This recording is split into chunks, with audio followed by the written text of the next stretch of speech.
thank you all for joining. And thanks to all of you who tune into this thing once we post it online later. Appreciate it. You're more than welcome to join us live anytime you have the chance. So this morning, I decided it was time we ought to do a little soul searching and talk about why did we buy the particular lathe or lathes, as some of you have more than one, that we did. And would you do the same thing again? Or have you now got your eye on something a little different?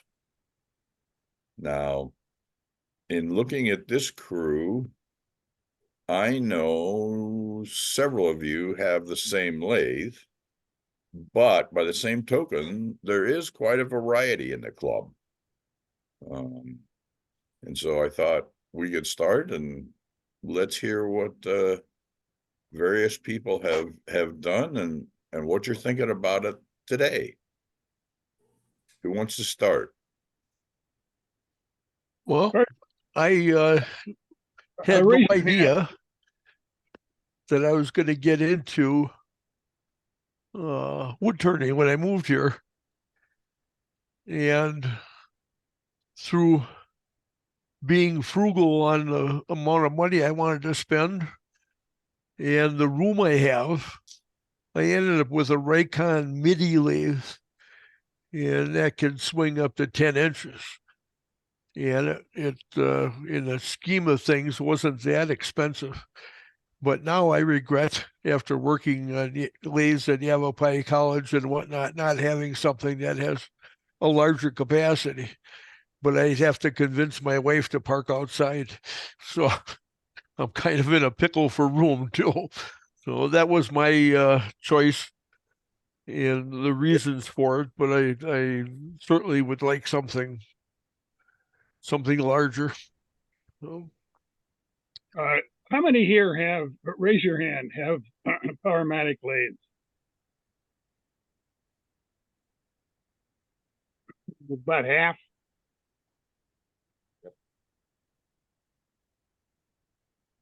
Yeah. I have the C model, Spence, and when I went to buy my lathe, I had a little jet lathe before that, which served me well for quite a while. But when I went to buy this new lathe, I looked at you and saw, oh, you have a Powermatic, so as good as you are, I better get one so I can be that good. See, so that's why I went and got a Powermatic. But I got the C model, and why I really like it is of a couple different features that it has. One is the fact that I can relocate my on-off start switches, magnet it to the lathe, and be out of that danger zone when I go to start something up. Very handy. The other thing, and I'm a little embarrassed to say this, I just found out yesterday that it has an indexing window. If you push the indexing button, it will tell you where you are as you go around on the index in the window. And then that disappears when you start the lathe, but it's really handy if you wanted to, do some things that required indexing. I haven't gotten there yet, but I really am very satisfied with my lathe. I've had no issues with it except for the switch at one time, and I've learned how to circumnavigate that by just using the rheostat to start it.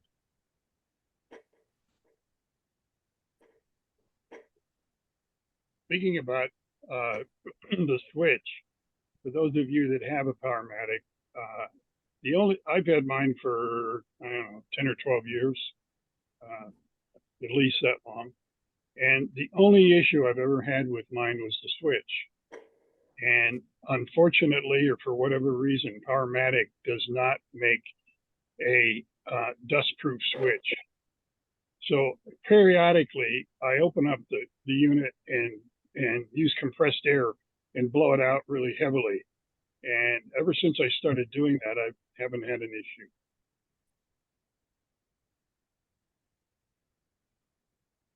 I bought a Powermatic because I like yellow.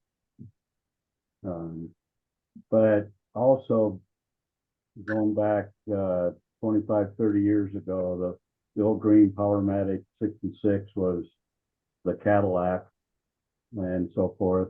And I just felt they were supported well. Woodcraft, there's a number of places to carry them and so forth.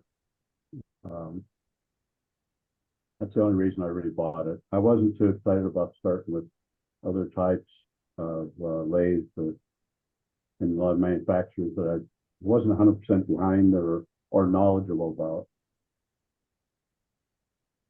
Are these the big Powermatics that you've got? The 35, yeah, I got a B. And I haven't any problem with my switches, but I always use the rheostat. And I know you're supposed to turn it off now and again, and maybe even unplug it, but I don't do that. I have a hard enough time learning to shut off the damn lights in my shop before I go in. So That's what Post-it notes are for.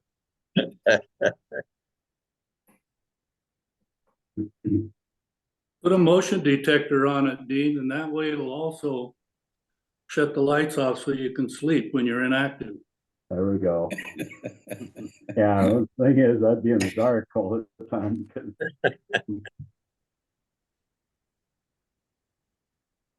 Well, as most of you know, I've got a Grizzly, and I've got the 0766, and I bought it at the time because being a cheap son of a gun, I could get it for half the price of a Powermatic.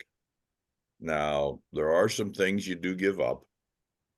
I don't have that cute little button that locks the spindle. And I've got a little, well, it's a little threaded piece that threads in to lock the spindle, and that works. And since I bought mine, they've added a wheel on the backside so you can turn the spindle with your left hand while you're working the chuck with the right hand. I added that to mine, so that works. I've got the longer bed because I can do a 42-inch long piece on mine. It's got a 1-inch tool post. And those of you with Powermatics, you're a little bit bigger, I think. Because depending on what tool rest I get, I can't use it. But it's worked out very well for me. The only issue I've had with mine is the rheostat. I've replaced that twice now in the 12 years I've had it. But I've found that, believe it or not, if you go to Walmart online, you can buy the rheostat for $5. So it's not an expensive repair. But I've been very pleased with the performance. does anybody have a Laguna? There are some in the club, but I don't think anybody that's here has one. Yeah, Mark has one. You must like it, Mark. Yes, I absolutely love it. Okay, so I'll tell you my story. I have to back up a few decades. Back in the early 80s, I went to a shopping mall and they were demonstrating the Shopsmith Mark V, which had the lathe part of the machine. And I bought one. And I turned some simple stuff like rolling pins and dried flower vases and stuff. And I tried putting something on a faceplate, but I wasn't very experienced. So I did the simple stuff for a while. And after that, the Shopsmith mostly set in the garage, and I used the table saw and the drill press, some portion of it. So, and then fast forward to about 8-10 years ago, I attended the Courthouse Square downtown, and here's the Prescott Area Woodturners doing they're selling their wares and demo and all that stuff. And so I quickly was attracted to that and decided, I need I need to get more into wood turning. I saw in a paper a lathe for sale. There was a Jet 1014, had a Vic Mark chuck with it, and some tools and some wood and I don't know, all that stuff, you know. So, and it was a really, really good price, you know. So I bought it, and then I went to one of our club's meetings, and quickly learned that I need a bigger lathe. I need to get up to speed here. So that's when I shopped around and looked at several different lathes and stuff, and found the Laguna. I looked online, watched YouTube. There's several of the turners that had Laguna. Uh, uh, I have the Laguna Revo 1836, it's called. So Tim Tippin on YouTube, there's I don't know, several other people, and I thought, well, if they have a Laguna, then it must be good. So I bought one, and I love it. Now, I've heard a lot of people poo-poo Laguna, you know, and just talk down about it and their customer service. I've talked to Laguna customer service twice and had fantastic service. It was great, you know. And I asked the people that, you know, talk so badly about Laguna, and I said, okay, you know, maybe you had a bad. Oh, it wasn't me. It was somebody I heard. It was kind of word of mouth. Okay, so you don't own a Laguna, and they don't, you know. So um, I don't know. Laguna seems to have gotten a bad name somehow. I don't know why, because mine is fantastic. It's wonderful. So A lot, there it is. a lot of the Laguna bad name that you're talking about is in the in the Phoenix and Prescott area, because they've got several of them in a workshop down in Phoenix, and they've struggled with them, both trying to keep them working, and it's like any homeowner's workshop, you know, nobody knows how to use them, so they get more abuse than they do use.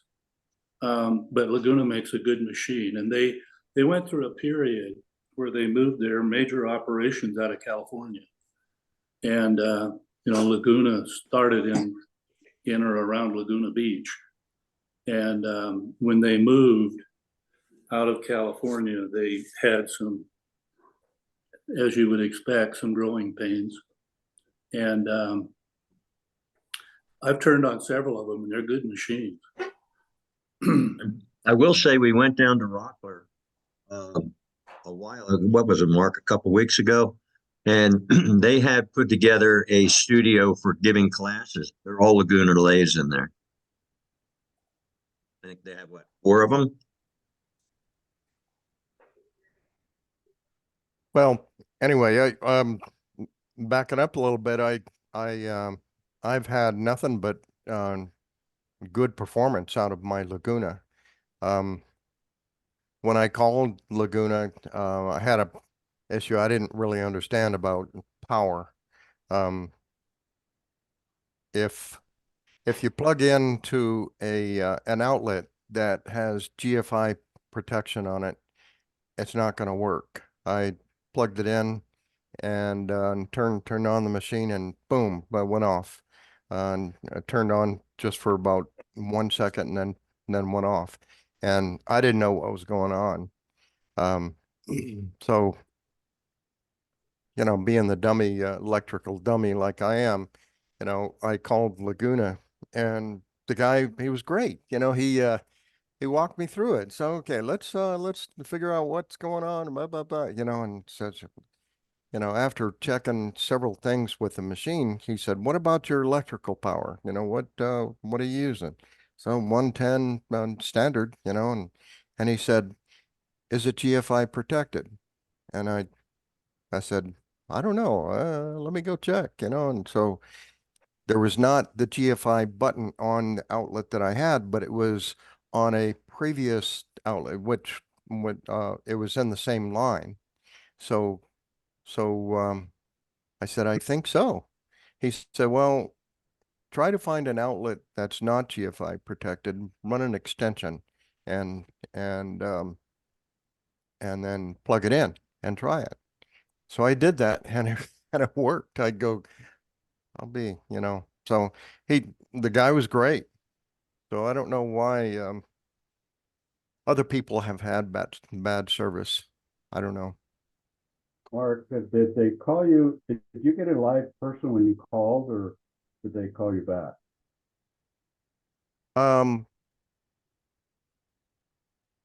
Gosh, that's been about 4 years ago, so I don't remember if it was a call back or live. I had to wait a couple of minutes for them to go find somebody at the time, because customer service was taking orders and all that stuff, and but it was great. But I also wanted to say, like Dave mentioned, sometimes it's operator error. Somebody doesn't know how to use the machine or abuse it, and then they have a bad experience. So then they blame it on the machine. I like the Laguna stuff. I've got a bandsaw and I love it. And right now, some of you know, I've got a little 1216 that a friend of mine is trying to throw away. He wound up buying a Powermatic. He got some at it, Laguna. And I called them last week, and 2 days later, I called like 6 different times and couldn't get a person. I did get a finally person call me, and of course I was away from the phone. I got an email later, and I talked to a lady in Texas. And Dave, I don't know if that's where they've moved their operations or not. It seems like they have different ones, but I explained to the lady what the problem was, and she was trying to help me. And she says, "Well, it sounds like you got a glitch in your electrical." No, that's a technical term I hadn't used before, but and then I had a gentleman emailing me back and forth and troubleshooting some things. And my only concern is that they don't respond back. They're short-staffed, I believe, and that's not the employee's fault necessarily, but the product itself, I think, is fine. I wouldn't have a problem with the product. One of the issues with Laguna that I've heard as a complaint, the banjo and the way it grips the tool rest. And Rick, you'd have the same thing on your Powermatic C. They've, all the 35 20Bs and earlier in the Powermatics, the Jets, the Grizzlies, all of those lathes use on the banjo, they use basically a bolt with a handle on it to tighten against the tool rest to hold it in place. And the newer Powermatic, the C Powermatics, and I don't know about if your Laguna's more than 4 years old. I'm not sure what was on that, but the newer Lagunas have the two-piece thing that grips the tool rest. And if you don't have that aligned properly, you can beat and hammer and do everything trying to get the tool rest into the banjo, and it will not go. And I witnessed one guy in one of those loaner shops trying to get the tool rest in, and he was determined to get that in even though it didn't fit. And I don't know how to describe it, but there's two pieces in there that clamp together on the shaft of the tool rest. And if those aren't aligned, then the tool rest will not go in. And you probably know what I'm talking about, Rick. Yeah, they actually have two like clamshells on each side, and as you tighten it, it pinches the shaft. Right, right. And if one of those little clamshells, I didn't know what to call it. If one of those gets just a little bit out of whack, if it turns just a teeny bit, then you put the tool rest in and it doesn't want to go. So you probably just stick your finger down in there and align them and then put the tool rest in and everything works fine. Well, they have Or- two Allen screws in there that you need to adjust to keep those clams, those sides adjusted. And if once you get them adjusted correctly, it works without any issue. That may be something that they've added, or I don't believe Laguna has that. Anyway, some of those get twisted. In fact, the Powermatic C one of them that they were using last year at the symposium, they struggled with it immensely. Every professional turner that went to use it complained because they turned on a lot of Powermatics, but they never had that problem. But that's exactly what's happening. That little one of those little clamshells, it's just a little bit out of whack, and then there's not enough space for the tool rest to go down in where it'll clamp. That was an upgrade from Powermatic because if you remember, the older ones just had a screw that screwed into the side of the tool post that held it. And this was supposed to be an upgrade because it pinched rather than having a set screw go into it. Right, and it does not mark up your tool rest. Correct.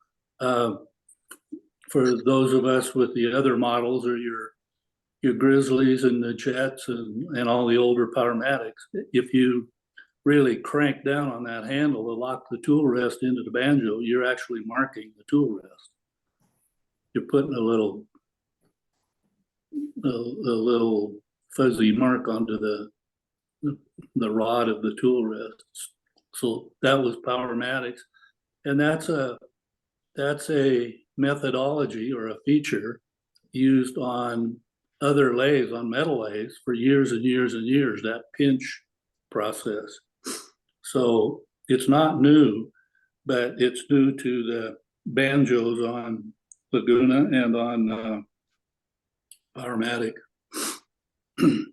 One thing I did not have when I got my Powermatic was, Bruce will attest to this, is the point on the tail shaft did not line up exactly with the point on the headstock, which required loosening the headstock and shimming it and all to get it where they both line up. And I think every time you even tentatively move that lathe, if it's not completely level, you'll have that issue, and you have to check that. We have a tool that's in the library that allows you to align your tailstock with your headstock. And I don't know if any of you have tried it. I have. We used it. Bruce and I used it to align mine. And it does make a difference. How many of you have ever taken and put in a Forstner bit in your tailstock in a Jacobs chuck and watched the Forstner bit kind of wobble a little bit as it goes in? It doesn't go in straight. It seems like it's just a little out of round, and you can correct that by aligning those points.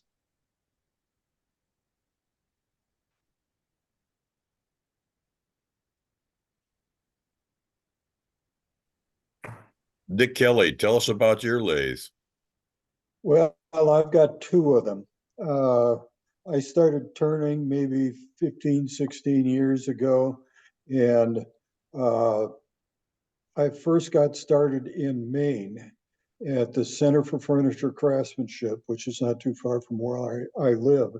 And they had outfitted a nice new turning studio with maybe 10 lathes, and they were all one-ways, 1640s, the mid-size one, the smaller of the big ones. And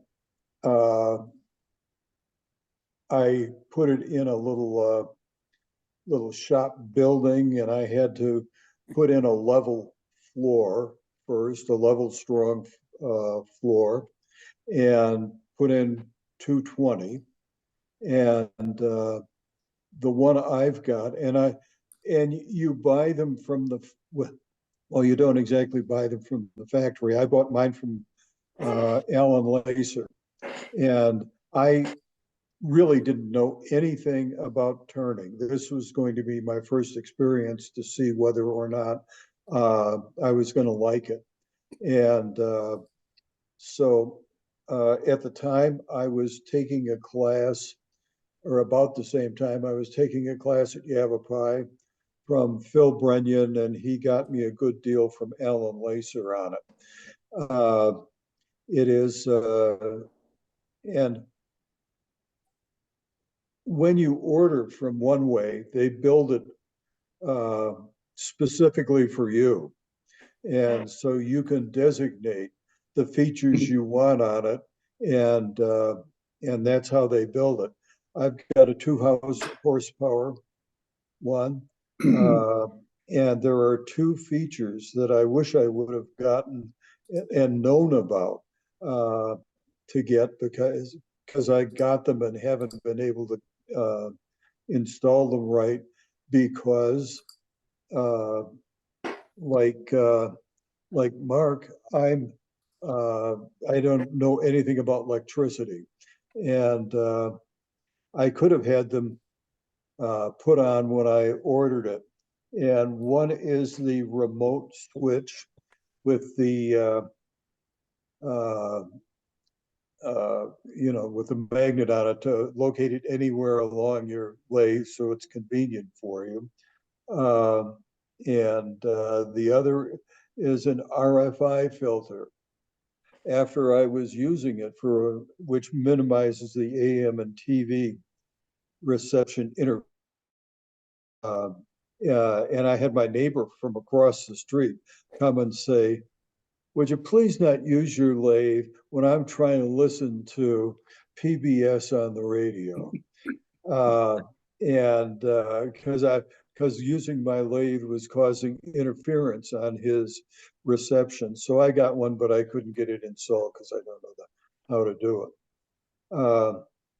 The only other thing that I think is kind of goofy in hindsight is they have what they call a variable position controller, and they've got their control box on like a pipe that comes out from the bottom of the lathe, and you can swing it around and put it in different positions. And I do that, but and I but I think a remote would serve me better. It's a fairly expensive lathe. The one-way products are expensive, but and I got all the accessories for One Way too. I got their lathe and their live center and stuff like that. And I'm real happy that I've got that. Unfortunately, it's in Maine. It stays in Maine. It's the nicer of my 2 lathes. And for probably about 4 years, 4 or 5 years, I also went to Yavapai, and I used their lathes, whatever they had available, and didn't have a lathe of my own at home. And eventually, I decided I need one at home, but the One Way was much more than I needed. I don't turn big at all. I don't have, like, I always think of Spence and the coring system that you have. That's not the kind of turning or the scale of turning that I do. And so I went down to Phoenix and bought a Jet, the 1442 variable speed from them, and it's served me well, but it's the Reeves drive rather than an electronic drive, and I have trouble sometimes doing something on that lathe because it doesn't go. It's gotten to the point where it doesn't go real fast and it doesn't go real slow. So I'm fast medium and slow medium on it. So the stuff that requires a real low speed, where I've got some pieces that are bigger now that I would like to turn, and I really don't want to turn on a high speed. And one of the reasons I'm writing everything down that you're all saying is that I need to replace the jet now. It's the same model that Phil Brown has, Bear Brown, and 2 or 3, maybe 4 years ago, he said that he took his down to have it reconditioned at Prescott Power Tools, and they told him, "Boy, are you lucky you got this in when you did. This is the last reconditioning kit we have for this lathe." And I've looked at the specs on the lathe, and it just says that these parts aren't available. This is an obsolete machine, so you can't get the parts to fix it anymore. So I'm looking to replace that one. And at the time I'm going to replace it, I'd like to have an electronic speed adjuster.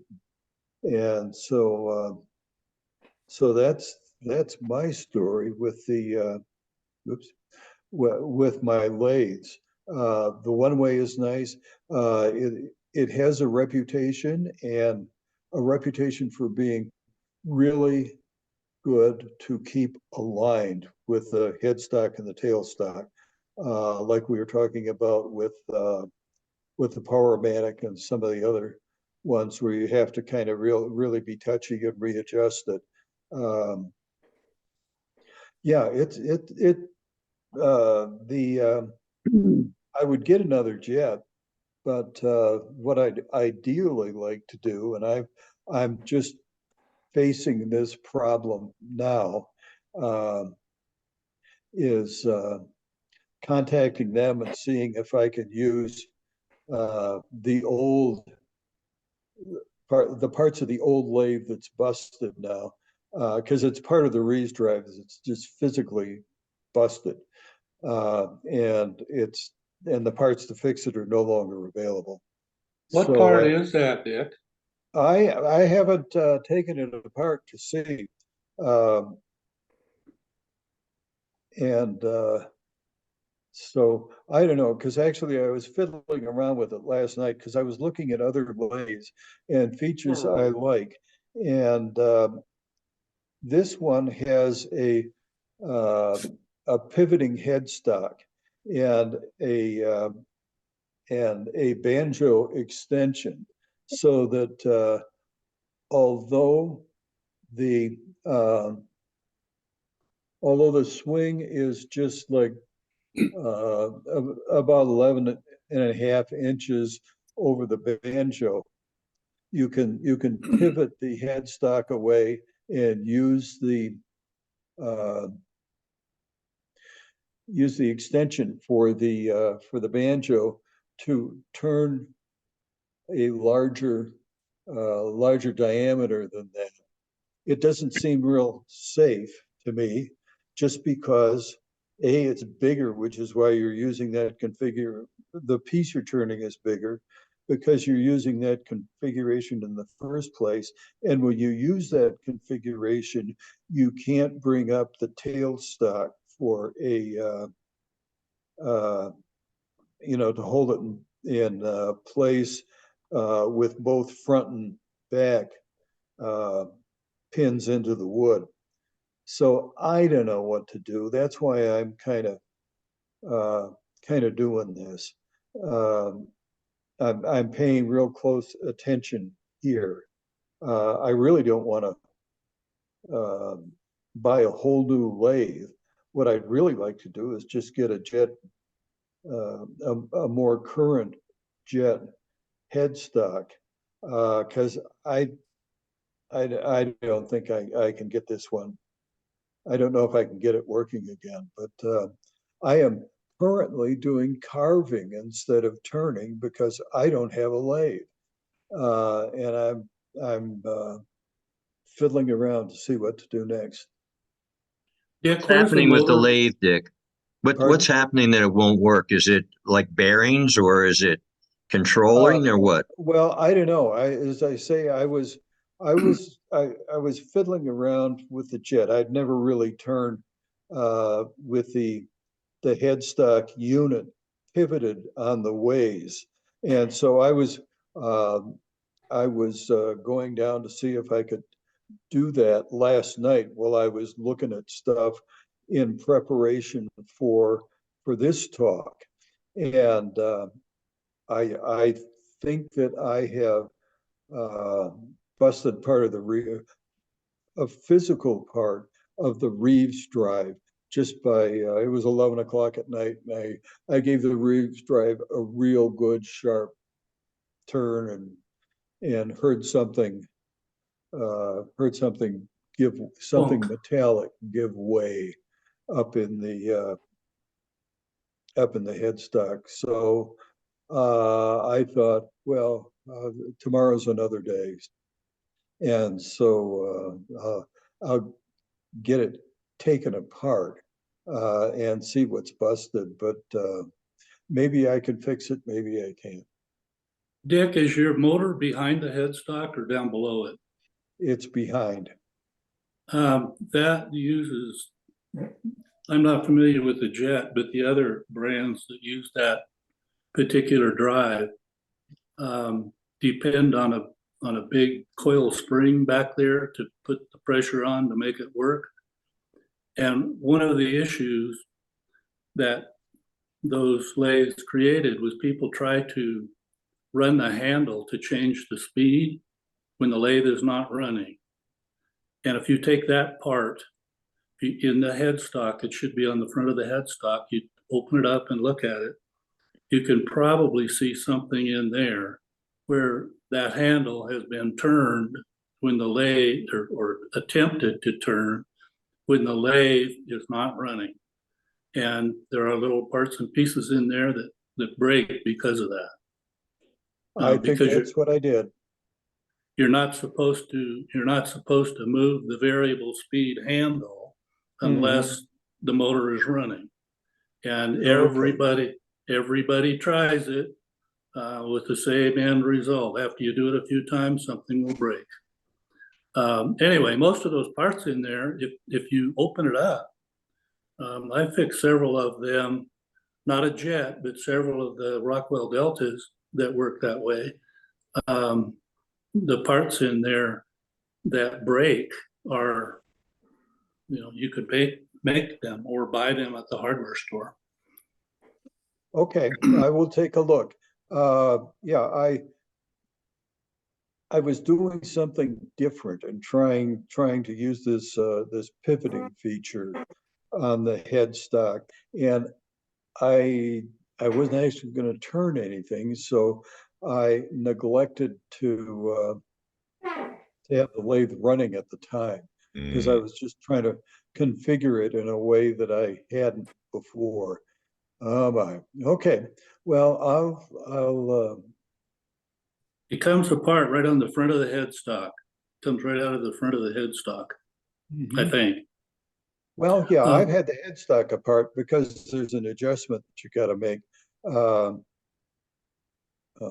Yeah, I don't know the technical terms, but I do have my manual here. But yeah, it's. If you look at the manual, if you look at the parts breakdown in the manual, you can probably figure it out before you take it apart. Well, yeah, there's some.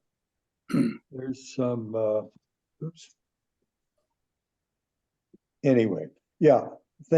Thanks for that advice. That's what. Now I know what I did wrong, and I can backtrack and see if I can get it fixed. What part of Prescott do you live in? I live over by the hospital on Willow Creek. Okay. I was gonna say, I would stop by and look at it. I'm gonna be over there in a couple of weeks and I'd stop by and look at it, see if I could offer you any unsound advice. Yeah, But well, I'm okay, not, I'll take a look at it first, because actually I've been thinking about getting a new lathe anyway. And I think I can get by with a smaller lathe than I've been using. The jet is smaller than the one way. The one way is very nice. If the one way was here, I'd be a happy man. But I'm 6 months each place, so I have a jet for 6 months and a one way for 6 months. And in the look one at way, that, look at the smaller one way. That's a real good machine too. Spence, who's the guy? I think he lives, like, used to live off of Glassford Road. I believe he passed away. Jim, club member for years. Anyway, he had the smaller one-way lathe, and that's a nice machine. oh yeah, the one ways are real nice, and one ways are made up in Stratford, Canada, and that was a contributing factor to getting it in Maine, just because it was easier to ship. And I find when I'm ordering tools, if I'm ordering them in Maine, I'll get them from an Eastern supplier, and if I'm ordering them out here, I'll go to Craft Supply and get them just for the shipping, because you get the same tools. I do that. Anyway, that's my experience. Even with the jet, I just got a new thing for Christmas, which is a Trent Bosch, the tool supporter that fits right into the banjo on the one way, and it works real well. When you order, he asks what kind of lathe you have, so that he gives you the right setup parts for it. And I've been very pleased with the service I got from him. Yeah, he seems like a nice guy. But that was another part of the equation. Okay, so that's my story. Dick, Dave's made a very nice offer to come over and help you. Yes. I have another offer for you. I spent the first 9 years of my career designing and producing the Reeves Drive. So you and I won't be in the same city probably for quite a while. But if you take it apart and you want to connect, then we can do a Zoom call, or, maybe I can give you a few tips or pointers that way. Bruce, you're just the Okay. guy I wanted to talk to. What are the different Reeves drives? Because people refer to different drives as a Reeves drive. The one that I have known for, I don't know, 50 years is one with a dual belt system, one off the headstock to like a jack shaft, a movable shaft, and then from that shaft, a second belt that goes down to the motor. But Yeah. that's a true Reeves drive, or it used to be.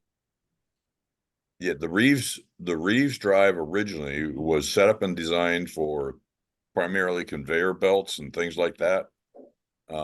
And they had a single belt that went from the motor side to the driven. And that was just off the spring-loaded pulley. And it was only a single belt for those large style Okay. units. Yeah. And what's the type of thing that's on like Dick's jet machine? It's more like that. Yes, I think it's just a single belt drive. And it'll probably be maybe an inch and a quarter wide belt. And it's relying on the spring, but you're right in your assessment. My guess is what happened is when he tried to shift it without it running, he probably broke the yoke in there. Yep, Mhm. they don't like, or there's a pin or two, I don't remember it exactly, but there's something relatively small that's fixable. The problem is, once you get those fixed, they still don't work very well. Yeah, and Yeah. we had troubles depending on how old it is and how much it's been used. The keys used to get beat up quite a bit because, you know, between not only the running but the sliding back and forth of that pulley and that key, we could see those wear down as well. One thing, Dick, that we heard at breakfast yesterday, Bob Zimmerman's buying a new lathe, and he ordered it on Amazon. It was a Powermatic, and then by ordering it on Amazon, he didn't have to pay shipping. So something to keep in mind. Mm-hmm. That can be quite expensive. Oh, yeah. Let's see. Oh, here it is. The jet that I've got is 355 pounds. And so it's relatively light. What I'd really love to do is get just the headstock assembly for the jet and be able to have it compatible with and be able to use the legs, the ways, the banjo that I've already got. And I may need to get a new tailstock if the height isn't compatible with a new headstock. But I don't know. It's counterintuitive that Jet would want to sell me only part of the lathe when they could charge me for a whole new lathe, and I would have an unneeded floor lathe to mount the parts that I really do need on. I And mean, you never know unless you ask, right? well, that's right. You know, I've done that with other people, and they say, "Oh, yeah, we don't like to call attention to that." And this is like for flex shafts and stuff like that, where you really don't need the whole kit that they would like to sell you. But I'll be asking around, and I will let you know what I find. Uh, both Dave and Bruce. But for the moment, I'm just going to be calling a lot of people and seeing what I can find. And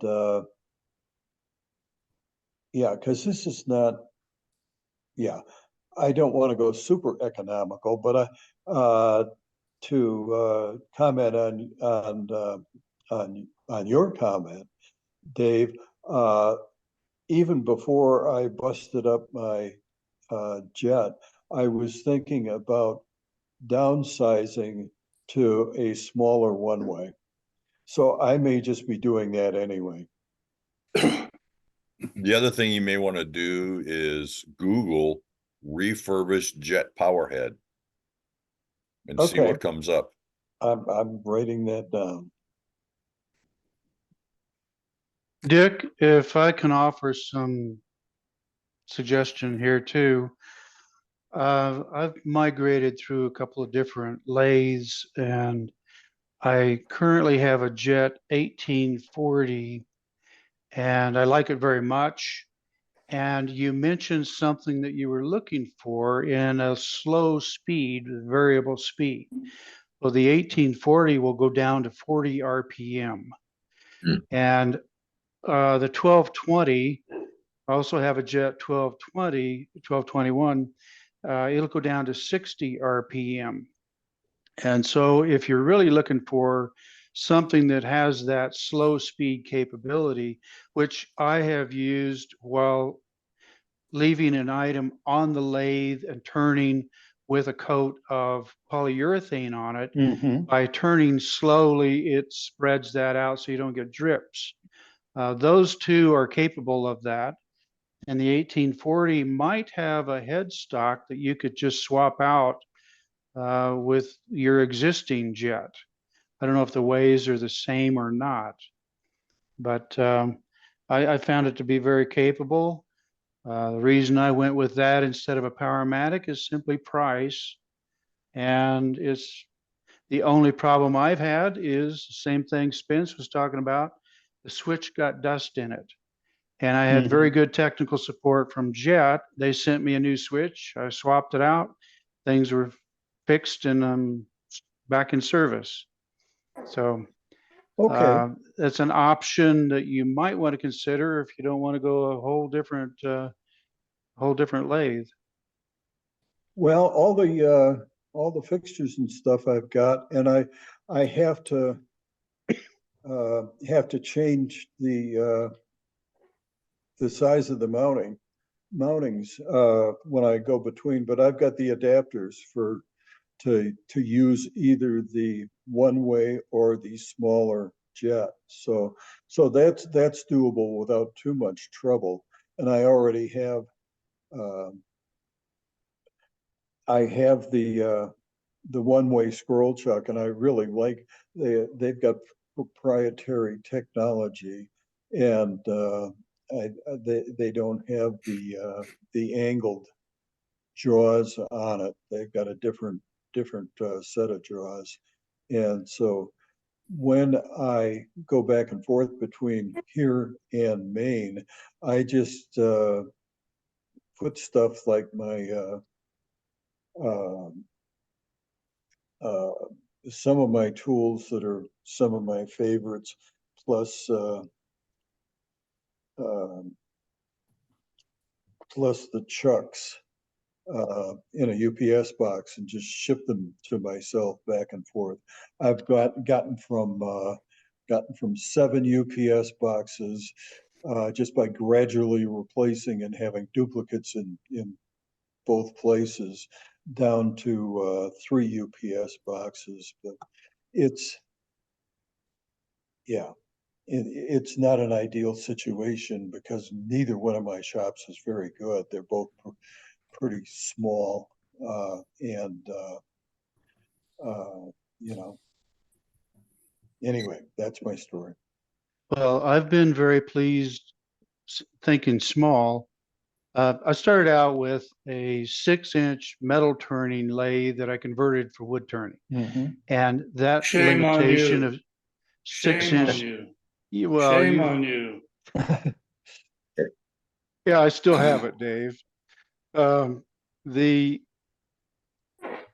upgrade from that was a Jet 1221, which gave me a 12-inch swing and was a significant improvement over the little metal turning lathe. And it's still very capable. And the migration then was that I was happy with the 1221 because I had a 12-inch swing and everything I was working on would fit just fine.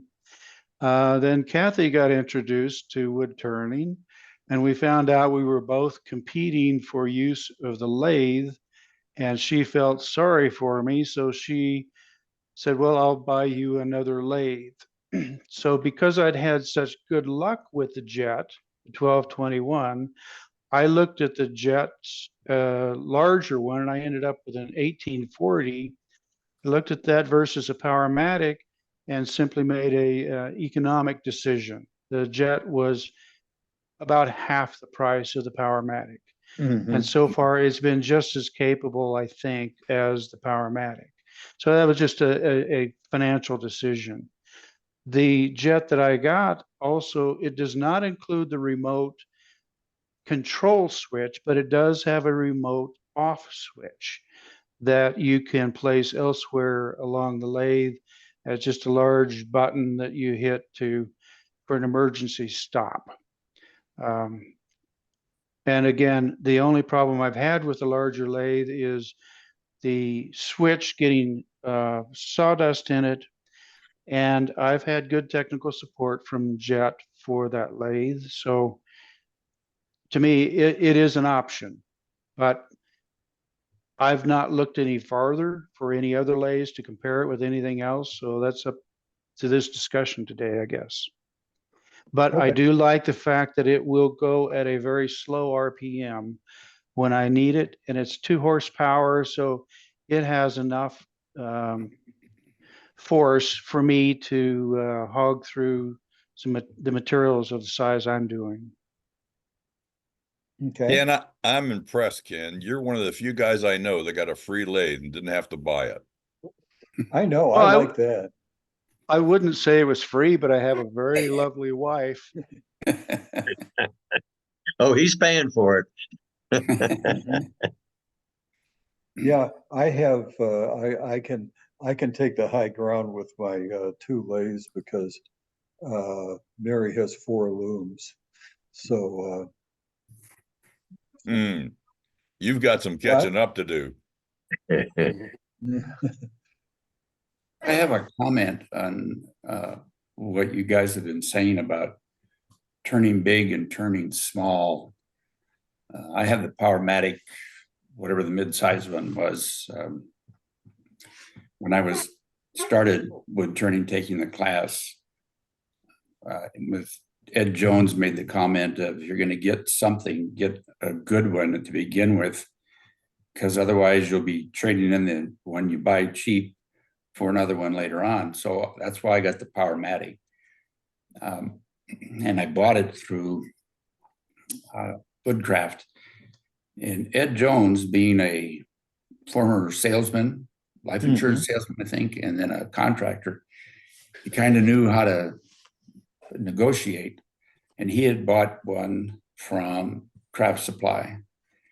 So when I went to buy mine after the class was over with, I just called him and told him I wanted it at the same price that they sold it at Ed Jones. And I got a pretty good price on it, but it's good size. But I've turned as small as 1/8 of an inch up to the maximum that I could get on the bed. And I don't have any problem with it. I've never had any problem. Do like Spence says, I try and blow out the switch or the inside a lot. I've never moved the belts back and forth. I don't know if they do it or not. I know enough about electricity to know what I don't know about it.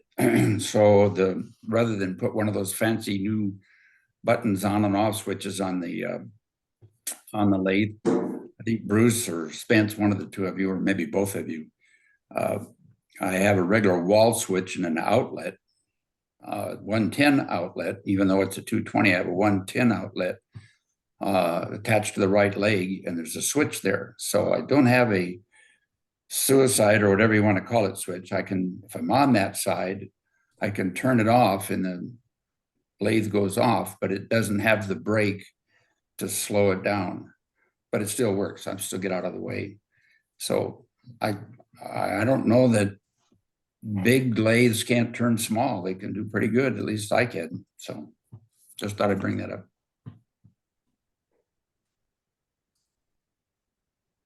Dick, you had mentioned the tool repair place in Prescott that you've gone there.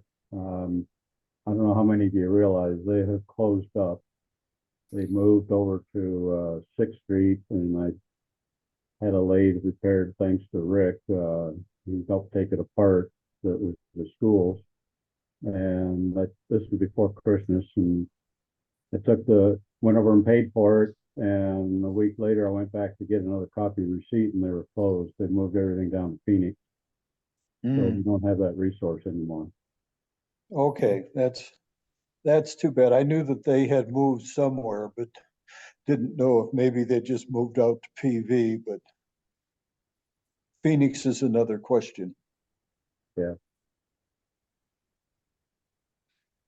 Dean, did you say that was Prescott Power Supply? Yeah, the one that used to be there on Willow Creek. Yeah, and then Over they by moved Better Boys. Then they moved over to by 6th Street over there. Yeah. Yeah, they Ah. closed up and the building's empty. That's a loss. They were good. Bummer. Yeah. Okay, anybody have any other lathes to talk about? Dave, are you a Powermatic guy? Not really. As you know, I bought one of Ed Jones's Powermatics, but I really don't use it. I turn on a Vicmark, and I have a Okay, Dave, excuse me. multitude of old Reeves Drive Rockwell Deltas that I've turned on for.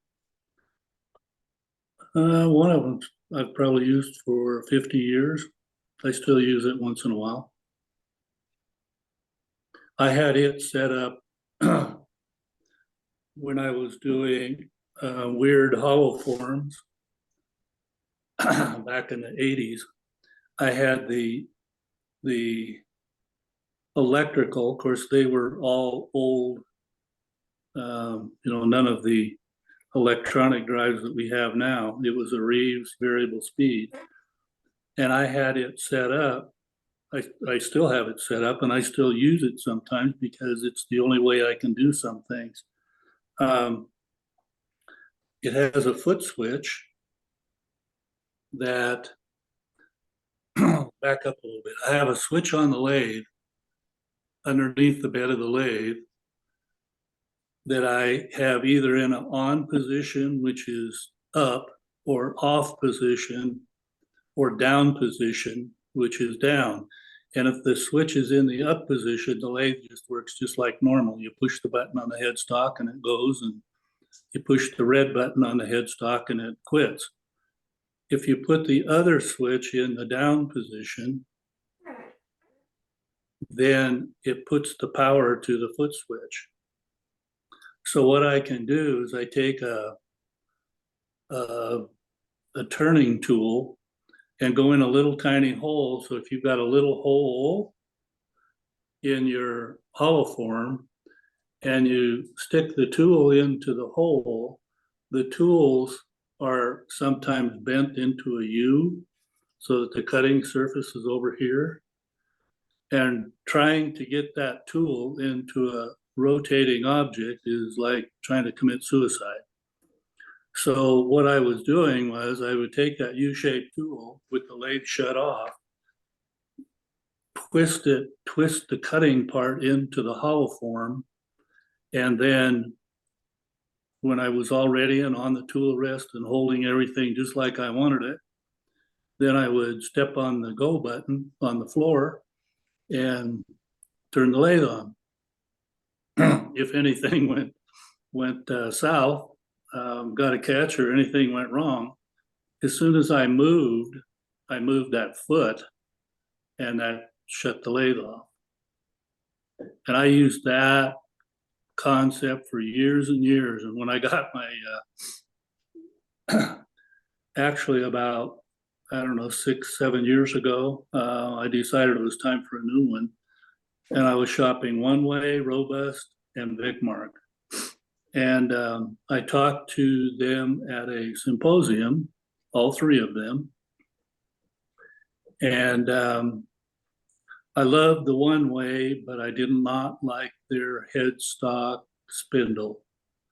And I talked to the son of the owner and asked him if they would change out the spindle, if I could buy a 1 1/4" standard, like a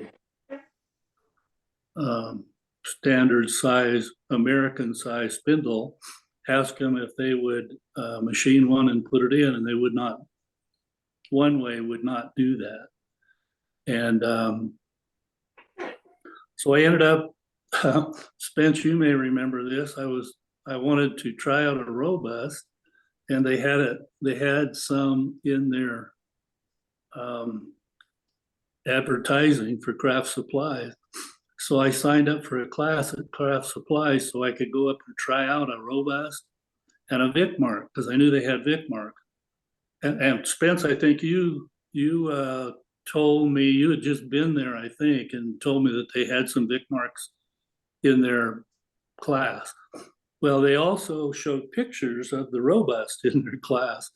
So I signed up for a class just to go up and try out the lathe. And turns out they had taken the robust out like 2 weeks or so before I got there.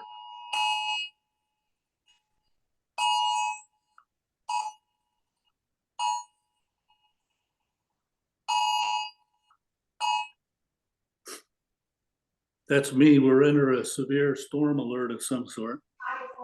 I'm not I-40. surprised. I-40 is closed. Okay.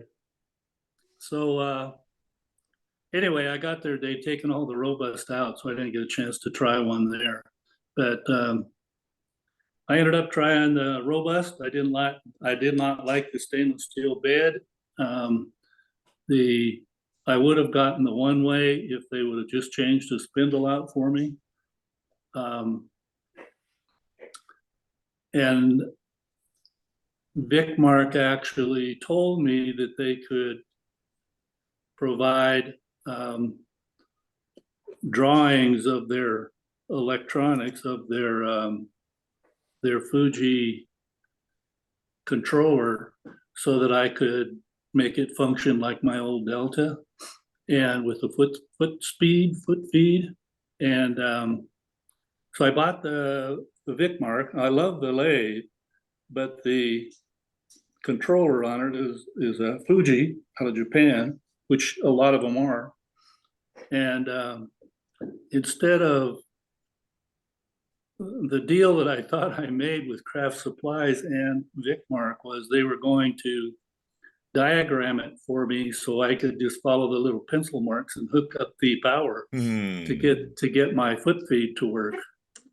And it turns out they sent me a Fuji manual, which is about, I don't know, 5/8 of an inch thick.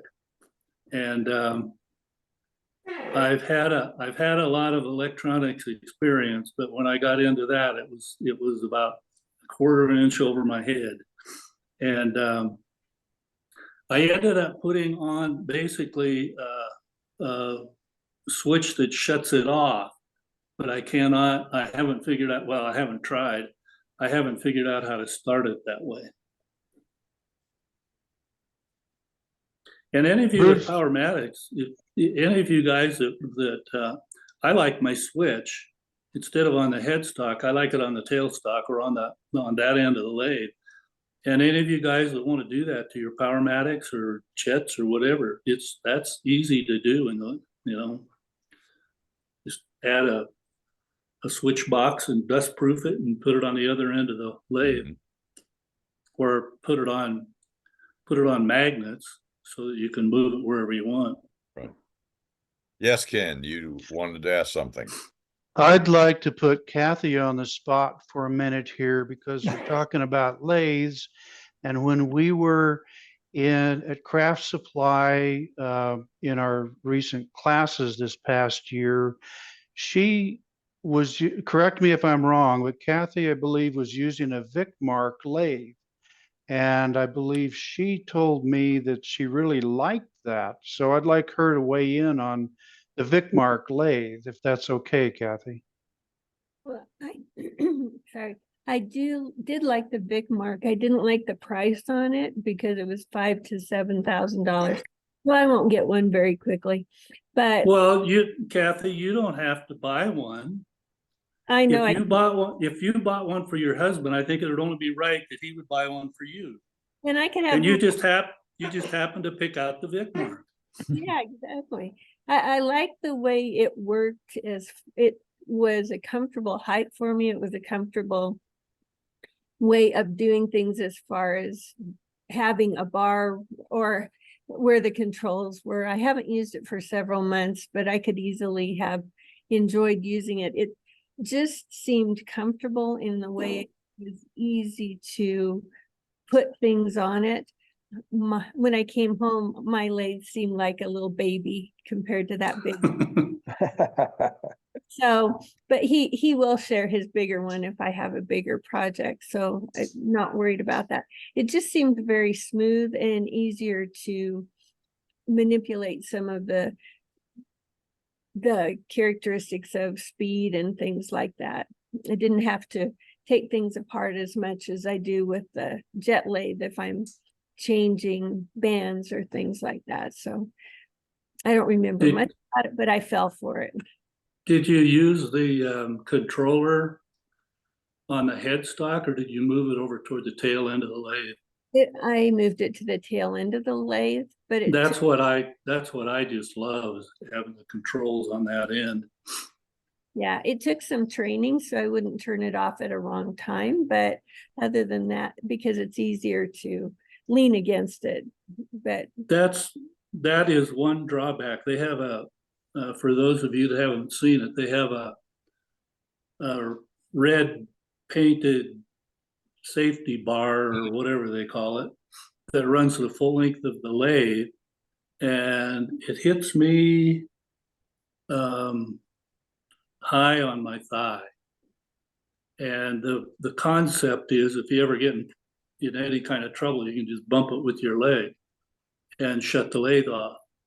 And the problem for me was I was bumping that accidentally because I end up crawling all over the lathe. So I was bumping that when I was trying to turn. And what I did, I took a piece of 1.5 by 1.5, I figured was the proper size after a couple of trials. And I cut a block of wood, about a piece of oak, about 18 inches long, and I think it's 1.5 or 1.25 by 1.25. And I've got it double sticky taped just above that bar.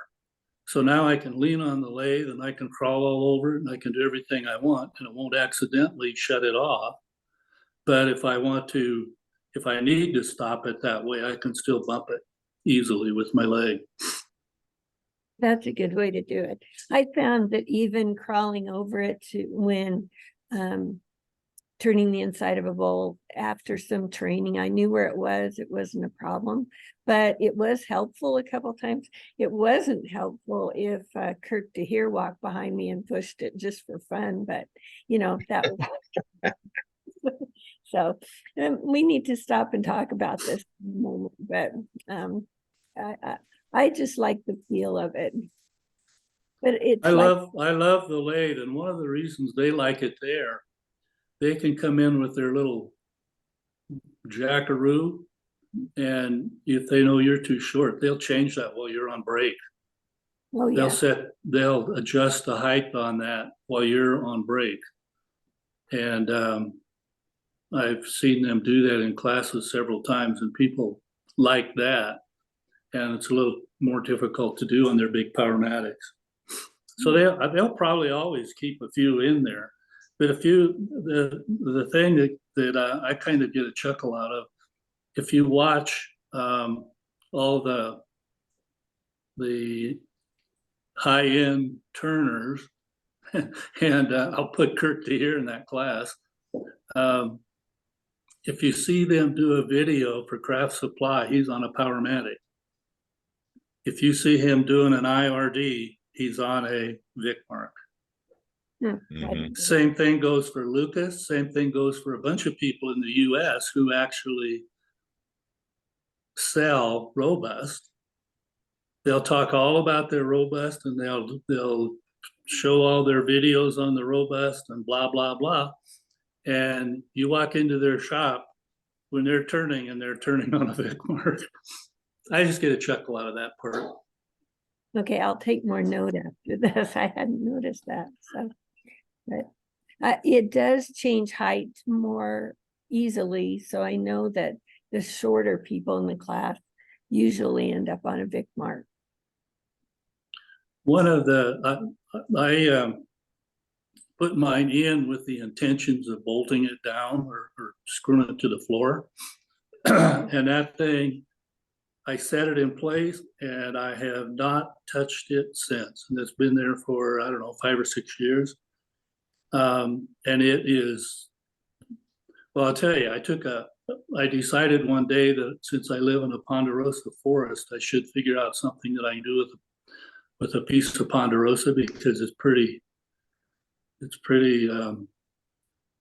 almost useless wood. And so one day I cut a big piece of ponderosa pine, cut it in half.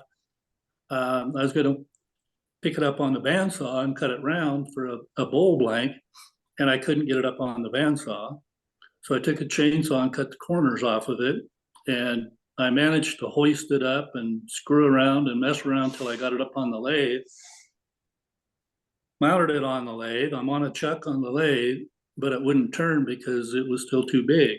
So it wouldn't clear, and it'll turn, I think, 25 inches, but it wouldn't clear the bed. So I'm on the lathe with an electric chainsaw, cutting the corners off so it will turn. And I ended up turning a bowl out of it. And that I just knew that when I fired that up, the bowl was probably 10, 12 inches deep. I just knew when I fired that up that my Vic Mark was going to try to walk out of the shop, and it did not move. That thing was, I was hopping around, but it was not. So I was pretty pleased with that. Okay, anybody else have anything about lathes we want to talk about?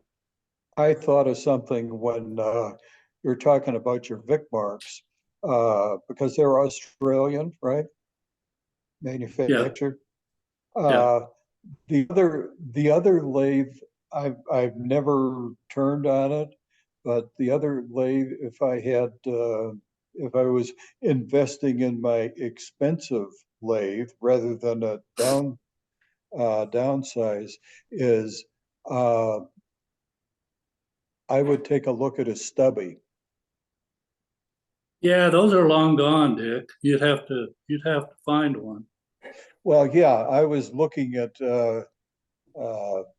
them last night, and people who turn them over.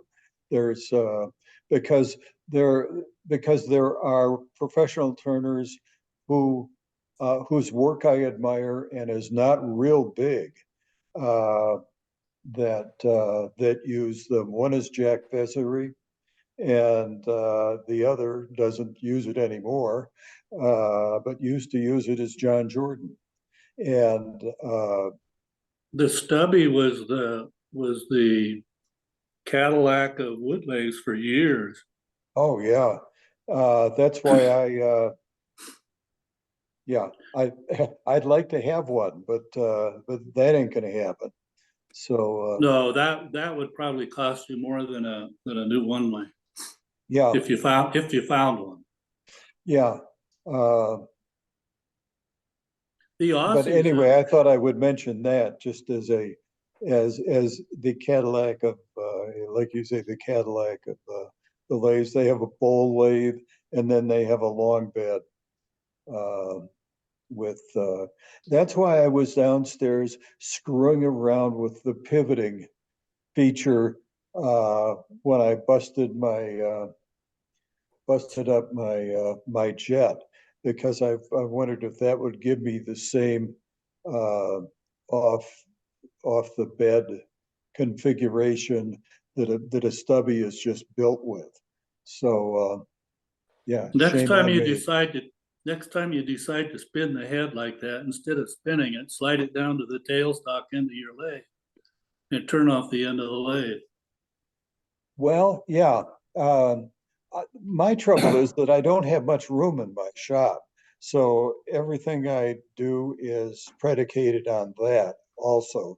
So I don't know. But I just thought I'd mention the stubby. Talk nice Just to one your little wife. bit of trivia, if I can throw it in here. Our IRD for February is going to be by Emiliano Achival from Mhm. Hawaii.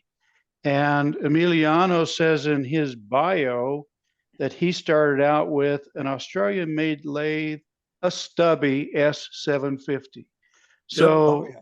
that may come up during his IRD or it may not, but it's interesting. That's the first time I'd ever even heard of a stubby.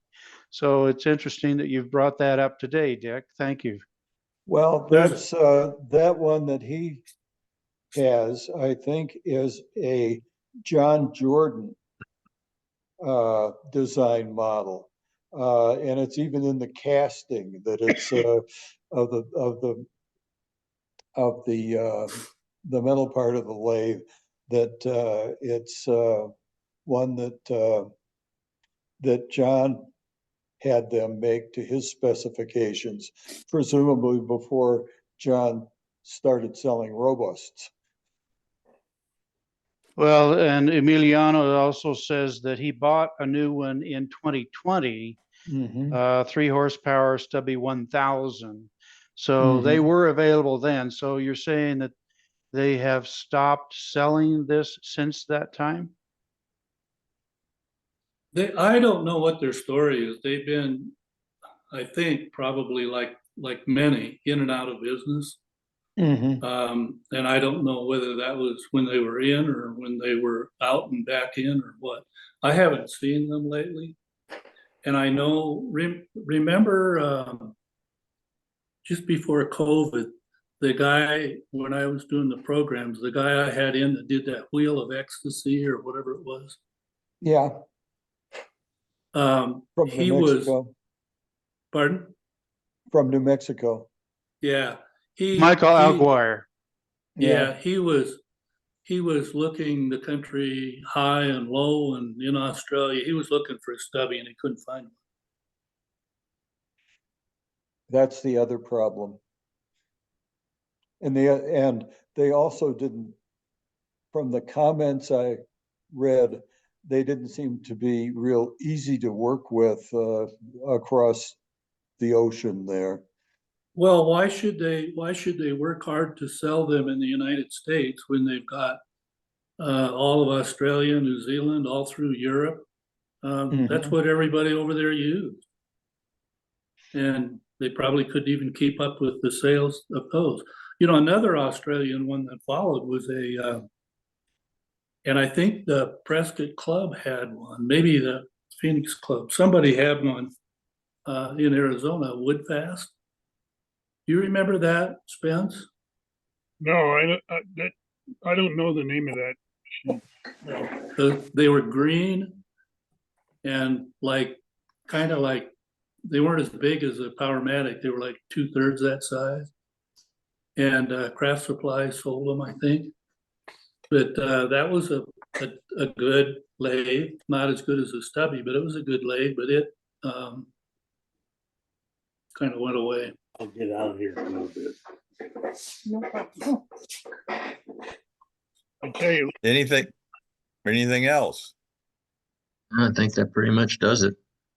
I want to share a side note with you guys. My story about the Laguna and it was kept turning off on me, and it had to do with the GFI outlet.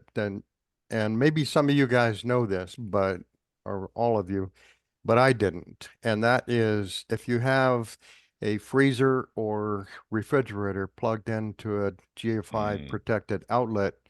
And yeah, Bruce is shaking his head no. If that's plugged into one of those outlets and there's a power spike and it goes off, that freezer refrigerator will not come back on until you hit that reset button. So just a word to the wise, don't plug in a freezer or refrigerator, because especially if you're on vacation or something, and there's a power spike, you'll come home to a freezer full of Mush. Mark, rotten that food. actually So, applies as a general rule of thumb. If there's a motor, don't plug it into a GFCI Right. circuit. right. But Motors see, and GFIs do not play well together. yeah, Nope. see, I didn't know that, and that's why I wanted to share it with somebody else that maybe did not know that, like me. I'm an electrical dummy. Anyway, I just wanted to share that word to the wise. Yeah, I have a question, I guess, for all of you. Do any of you know anyone in the club that has a big Rikon? I guess not. That No, I looked at them last night, but that one they came out with about 3 or 4 years ago with the sliding bed mhm. was kind of interesting to me. And I probably would have bought one if I'd been in the market for one. But I've never used one. I've never talked to anybody that has one. I'd like to find one somewhere.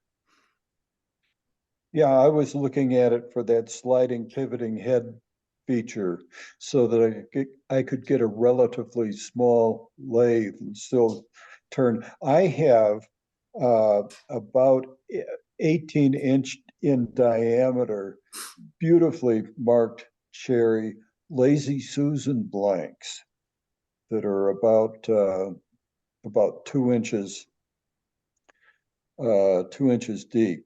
And so that's what I'm trying to work on here without killing myself. So Sounds like you ought to sign up for the class at the college and just go use their lathe. yeah, speaking What of are you that, using, Dean? Pardon me? What lathes do you have at the school? We have a old green wood fast, a little one, a couple of mini jets, one little mini Delta, which I like a lot, and then two one ways, 3 Vic marks, and 5 or 6 Powermatic. How are you getting along? How are you and the kids getting along with the Vicmark? The Vic marks are fine. They're older and they have just an angle iron frame, so they're not Okay, they're the bouncy on them, but they're they the work 200 fine. models. Yeah, the one thing I had to get used to with the Vics and the one ways is because I always turn off with the rheostat. With the safety thing I started doing with my lathe, and it doesn't work with those. You turn it down, and it still goes around about 20 RPM. So then you still got to hit the button. But and then I also am not excited about the one way only because of that. What you were talking about, that spindle. You got to have special trucks for it, and but they work good. They go around, and stuff. I'd like to upgrade the Vic marks so we could have. You can't change the speed. You can't get them up very high unless you start switching valves, and that's not easy to do on those. But they work fine. Vicmark has come out with a new a 200 series, I think you'd call it. The one that Kathy turned on and the one I have is a 300.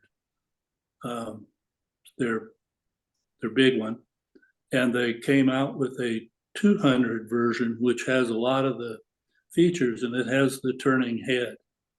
I don't particularly care for it. I would not buy a lathe that you could turn the head. If you can't do it by sliding the head, then I'm not sure why you need to do it. But there's another company too that's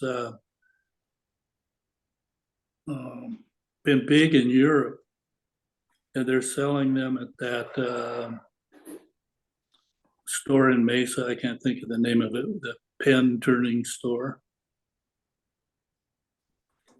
Anyway, there's another company that makes a smaller,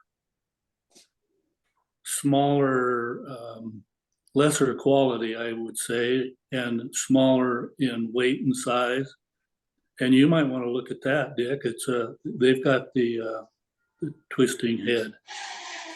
Are you talking And about they're- Turner's Warehouse? Turner's Yeah, Warehouse? yeah. What's the brand of their lathe? I think they sell Rikon, and then they Rikon. sell. What's the other one? It's a Not European. sure. I don't remember. okay, I'll take a look at them. Turner's Warehouse in Mesa. Yeah, I don't recommend it, but I'm just saying if you want a lighter duty and one that the head spins or the headstock turns, they make one. Okay, well, I'm just looking around, and while I have a bunch of friendly faces here on the screen in front of me, not for right now, but in the not too far distant future, I am going to need some help installing a 6-inch riser on a 14-inch Delta bandsaw, which requires at least 4 hands. And so I thought I would just see if at some future mutually convenient time, I could have somebody come over and help me do that. I suggest, I would bet that Kathy could do it all by herself. Well, good for you, Kathy. Yeah, that's one of the things that I did in my main shop, and it cured me of wanting to do it by myself if I could get some help. Let us know. Dick. We'll get there. Okay. I just saw Kathy raising her hand, so I think she was volunteering to come and help you. I thought she was just flexing for us to show that she had the had the wherewithal to do that. Well, that's what you need to hold the top while you're putting it all together. Yeah, exactly. Okay, I'll probably it won't be until after the next meeting that I'm gonna want to do it because it's out in the garage, and I'm where I can see outside right now, and I wait till it gets a little warmer out there. All righty. Anything else this morning?